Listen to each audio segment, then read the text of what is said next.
லோனை வாங்கி போட்டு இது ஒரு கதை. லோன் இல்ல.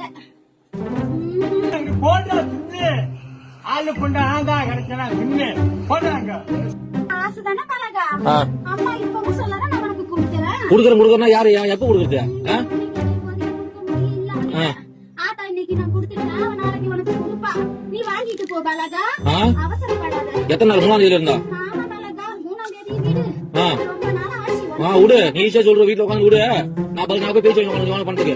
நீ ஏன் பதில் சொல்ற? அம்மா நான் சொல்றேன். சொல்ல பதில். என் பொண்ணுக்கு ஆட்டா நான் கொடுத்துட்டேன். என் பொண்ணு கையெல்லாம் உன் கைக்கு வந்ததுக்கு அப்புறம் கொடுக்க வேண்டிய இடத்துல கொடுத்துக்க பலகா. எப்போ வரும்? என் பொண்ணு கையில இருந்து பணம் எப்ப நீ வாங்குறியோ அப்ப உன் கைக்கு வந்து சேரும். இது பேர் பதிலா? ஆட்டா நான் சொல்றேன். என்ன சொல்ற ஆத்தா? அம்மா இன்னைக்கு கொடுத்துருக்கேன், நாளைக்கு என் பொண்ணு கையால நீ வாங்கிட்டு போ பலகான்னு சொல்றேன். நாளைக்கு? எத்தனை நாளா பழகா இது? எத்தனை நாளா? இத்தனை நாளா? எத்தனை நாள் போயிருந்தா? என் பொண்ணுக்கு கொடுத்திருக்கேன், நாளைக்கு நீ வாங்கிட்டு போ பலகா. உன் பொண்ணு கொடுத்துட்டு உன் பொண்ணு கடை சொல்லு முதல்ல. என் பொண்ணு பணமா வந்து சேரல. அப்புறம் கொஞ்சம் சீரகம் கொடுத்திருக்கேன் இன்னைக்கு. என் நகையா பவுனா கொடுத்துருக்கீங்களா? நாளைக்கு கையில பணமா வரும் பலகா. வாங்கின கடனுக்கு தான் எங்க அண்ணனுக்கு நீ ஏன் வட்டி கட்டிக்கிட்டு வர தெரியாதா?